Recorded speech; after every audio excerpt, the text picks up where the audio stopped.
Now, finally, but most importantly, what are the different forms of digital advertising which any company is using? So I'll just run through this because we have covered this in the previous sessions as well as. So one of them being display, second is search, third is social, fourth is mobile, fifth video, and sixth mailers. Display, search, and video go hand in hand. So it could be an organic or a paid format. So what are the type of ads which you can see in display? One is a text ad, second is a standard display ad which you say in image. When you click on it, you land up on a landing page. And third is a rich media ad which has multiple options for you to interact with that ad or see a video, and it gives you more information to a user, and depend on the action what a user does, the ad shows various actions to a user. So it's more dynamic in terms comparison to a standard display ad. Now let's come to the second thing, search engine marketing. So what's search engine marketing? Search engine marketing is nothing but a gamut which covers two pillars, in which there is an organic as well as a paid format. Let's first understand what is search. Search marketing is nothing but a user going and searching for an information which is looking out for using various search engines. Example of search engine is Yahoo, Google, AOL. So these are search engines which gives customers information based on what they are looking out for. When they're looking out for anything, they search on the search engine and the search engine gives the desired output for them. Now, how does the search engine display the information? So every search engine has an algorithm based on the search which a user does. It matches that search with the keyword which any advertiser is targeting, and it gives a desired output. So there are two set of outputs which it gives. One is an paid and second is organic. What happens in the paid form? The people who are ready to pay an amount for an ad to see on top are the results of paid marketing. While in organic, the algorithm matches search term of the user with the content on the website. It takes various things into consideration, like what is the content on your website, what is the density of the content, is the content on the website copied, how is your website loading. So it takes various factors to rank your website, and based on the ranking, it gives the output to the user with the top rating website being there on the first position, then the next, second, third, and follows on. So two things come out of search engine marketing. One is paid and second is organic. Now what happens in search engine marketing is you have different sets of ads which could be displayed to the user, which we previously discussed in the display part. So one is a text ad, display ad, and a rich media ad. Any of the three ads could be displayed to the user based on what the advertiser had decided to target. Second in search engine marketing is it would also depend on what bidding strategy have you set for yourself, if your ad is displayed or not. So what are the different bidding strategies you can set in search engine marketing? One is cost per click, cost per lead, and third is cost per 1,000 impressions. The first option, CPC, cost per click, means an advertiser pays to the search engine only if a particular user clicks on the ad. So let's understand this with an example. Say a user is searching for shoes in a search engine. So there will be a number of ads coming up over there in the results along with the organic results.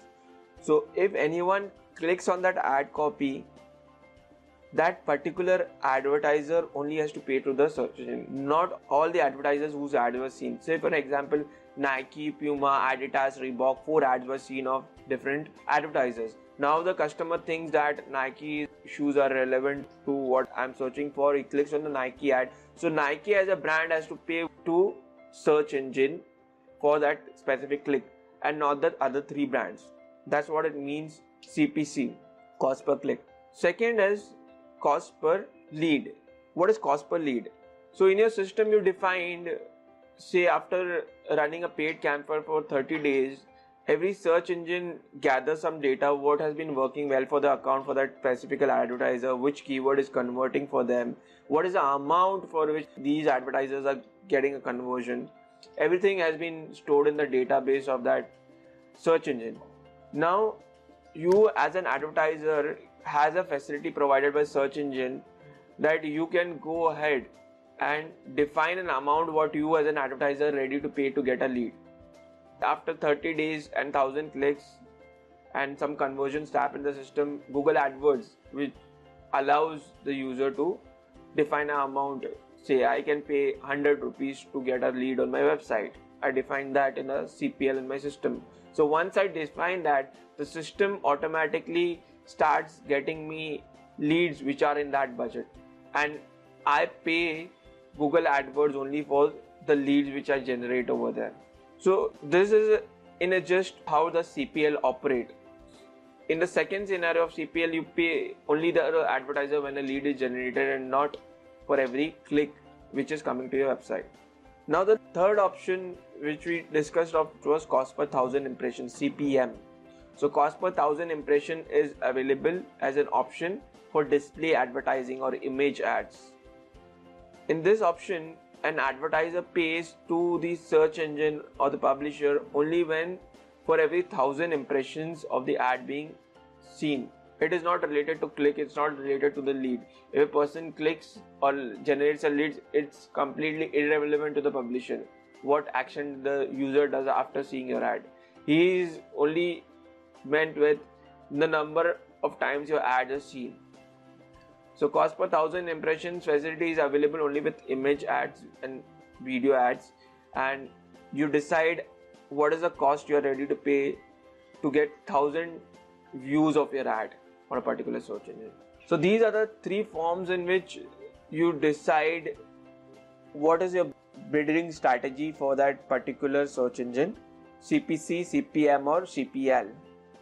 And third most important thing about search engine marketing is, we first spoke about in search engine marketing the different type of modes which you can target users, organic or paid. Second thing which we spoke about are the type of ads which can be seen on search engine marketing, that are the text ads, image ads and rich text media ads. Third thing we spoke about as a form of targeting, which we spoke about is cost per click, cost per lead and cost per acquisition. Now the fourth and most important thing is, how do you define the target audience? Whom do you want to reach? You have set the budgets, you have decided what ad needs to be displayed, you have decided you want to go for paid or organic, but the most important thing, who is your target audience? So that is the most important point. You decide whom do you want to reach out to based on the demographics, based on the geography, based on age, gender. So these are some of the things which you take into consideration. It could be also the keyword targeting, keyword research related to your industry, which you define your targeting on. So these are some of the parameters based on which you decide what is your target group. And all these four things are very important for you to create a paid marketing campaign for yourself. So having covered display, search engine marketing, next is search engine optimization. Search engine optimization is nothing but an organic form of marketing in which you speak about on-page optimization and off-page optimization. So when we speak about on-page optimization, it is about the content on your website. How does your website look? Are there any site links on the website? Is your content on the website duplicated? Is your page loading quickly? Is there a quick call to action for a user to do what he's searching for? So all these things which a user sees when he visits a landing page is the on-page stuff which you need to optimize as an SEO expert. While an off-page part of it is the back-end part of it. So you need to talk about directory submissions, article submissions. You need to get quality links to your website. When I say quality links, in other words, you need to market your website on other third-party websites by putting up articles, blogs, comments, and get quality users who are looking out for that information to come to your website. So that is the back end or the off-page optimization part of it. So SEO requires a number of people to do this activity, and it is something which is not an overnight thing which you can do. It takes around 4 to 6 months of time for your website to come on top based on all these activities which you have to do, and it needs to be done on a continuous basis for your website to come on the top position. This is just about SEO. Then next is the third aspect is social media marketing or social ads. So nowadays you might have seen when you're looking out for post on Facebook, on the right hand side you would see ads coming up. So those ads are again defined on the geography, target audience, gender, age group, and it is also many times more into detail in comparison to search engine marketing, wherein you can also target audience based on their monthly income, educational qualifications, their interests. So that's more in detail in comparison to search engine marketing, wherein you can target your audience very specifically. And what are these ads run for? So these ads are mainly to drive engagement on your Facebook pages or make your videos which you're marketing viral, install your apps, get clicks onto your website. So these are some of the actions you might run these ads for. Finally, but most important thing is, having spoken about how can you target these users, what do you want these users to do, how are you going to pay Facebook, what is the mode of payment. Similar to search marketing, it is a CPC, cost per click and cost per 1,000 impression based model, wherein you can direct the users to the actions which you want them to do. Another important thing which is coming up is mobile advertising. We have spoken this in just a few minutes back, how mobile has been evolving, how smartphones have been evolving, and how people have been using information through these smartphones at every moment of time, due to which these platforms have come up with various form of ads on mobile platforms. So you might see that different ad if you access search using mobile and a different ad using search on a desktop or a tablet. The reason being, you have a specific ad which you can show to mobile users which can fit into their screen size and which is more user friendly for a mobile user. Secondly, there are many evolvements happening in the mobile app front, and you would see advertisers coming up with ads in between apps. So for many of the apps which you download, you would see many ads coming up or popping up over there. So that's another evolvement happening with the increase in usage of apps which is happening. Thirdly, when you speak about people accessing content through various videos, you would see skip ads being played before you viewing any content on a YouTube. You would see ads coming up. Those are called skip ads. Many ads are not skippable as well, so those are called non-skippable ads. While seeing a skip ad, you would see on the right hand side as well various ads. Those are called the in-stream ads on the right hand side, which you might see, or below the ad when the video is played. So these are some of the ad types which you might see for a mobile user coming up, and these ads have been customized for every mobile users. So these ads would be different from what a user sees on a desktop or a tablet, and all these things are happening because of the evolvement in the mobile industry. I just spoke about the different ad types right now. Let's now understand how can you target these users. So in the mobile industry, you can target different users based on what type of device are they using. Is it an Android device or an iOS device? Is it a particular category of brand of mobile which is using? And you can target users based on, again, behaviors, what they have done, demographics, the location wherein they are. These are the different targeting modes which you can use for mobile advertising. Again, the cost what the advertiser incurs is also cost per click or cost per 1,000 impressions in this case. So this wasn't just about the mobile advertising part. Finally, video advertising. So in video advertising, you have people seeing ads, as I said, skip ads, non-skip ads, in-stream ads. These are the three major type of ads which you'd see in any videos. So an ad before viewing a video, that's called a non-skippable ad. If you can't skip it, if you can skip that ad, that's called a skippable ad. While viewing a video, the ads which are seen on the right hand side are called the in-stream ads. And finally, there's also called an interactive video pre-rolls ad. So nowadays you would have seen that when you're streaming any live TVs, you would see ads coming up prior to you seeing that content, which is not a skippable ad. It is, you would have to see the complete ad, and you can actually interact with that video.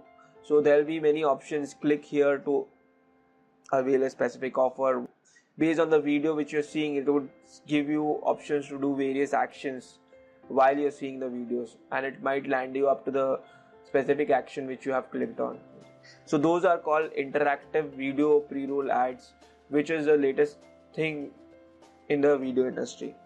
So parting these three, there's a fourth type of ad which is called a masthead. Masthead is nothing but an ad which is a prominent thing which is seen above a YouTube website. So for a YouTube website, you might have seen a prominent banner on top. So those banners can be got by an advertiser by directly getting in touch with the YouTube rep, and for every demographic and timelines and locations, they give you a specific budget which you have to pay to YouTube, and they will place the banner for that specific time and for that geography at that location. So it is not something which you can bid for, but it is more of a direct interaction with YouTube, and it is a more of a like an offline media buying part of it. So you go like you interact in offline media wherein you pay a dealer for us placing an advertiser in a specific location on a newspaper. It is in a similar way you pay an advertiser for placing your ad on specific positions on their website. It is not based on clicks, leads or impressions. It is just a straightforward amount which you pay to that publisher. Now, having spoken about display, mobile advertising, video advertising, search advertising and social media advertising, let's talk about email marketing. So this is also a form of marketing which has been running for quite some time, but the evolvement in this industry has happened quite much. When I talk about evolvement, so previously it was like any users could be targeted through various platforms and there used to be spamming happening. But now that with the evolvement of the email marketing industry, there is a specific set of users who are being targeted. A user can decide if he wants to subscribe to that email or unsubscribe to that email. Subscription offers are there. There are also various tools which have come up in the email marketing industry which gives you an analysis as to how many people have bounced on that emailer, how many have viewed that emailer, how many clicked on that emailer, how many people have gone ahead and done a specific action which you wanted a user to do out of that emailer, probably going ahead on your website and generating a lead or a conversion. So there are various tools in the email marketing industry which have come up which can help you capture this information, and on the front end side the user have also got the flexibility to stop emailers which are not relevant to them. So these are some of the latest things happening in the email marketing industry. And how can you pay for an emailer? So these tools which have come up has to be paid by an advertiser for every number of users being fired an email to, right? So if there are 10,000 users to whom the email has been fired to, there is a cost per every user to whom the email was sent. So there is a cost per send, what I just described. Then there is a cost per open. So say if a particular user receives an email, the advertiser only needs to pay the publisher if that email has been opened by a user. It's not just sending the email, but if it is opened by the user. If it is not opened, it's not being paid by a advertiser. So it's something similar to when we talk about in ad terms, something like cost per 1,000 impressions. So you pay an advertiser when he views the ad. So cost per 1,000 impression in email terms is cost per sent, wherein email is sent, irrelevant of whatever action is done, the advertiser has to pay the publisher. Now cost per open relates to cost per click or cost per lead. So cost per click means if an ad has been clicked on, then the advertiser needs to pay the publisher, which relates to cost per open in email marketing, wherein an advertiser pays the publisher if that email has been clicked by a specific user. And he has clicked and opened the emailer, then only the advertiser pays the publisher, otherwise not. Third form of costing is fixed, in which it's like a lump sum amount which a advertiser pays to publisher for sending out emailers to the set of audiences. Irrespective of the views, actions, it is just a fixed amount which has been paid by the advertiser to the publisher. So this was a short discussion about how can we target various users and what are the various forms of medias available for us to target the users.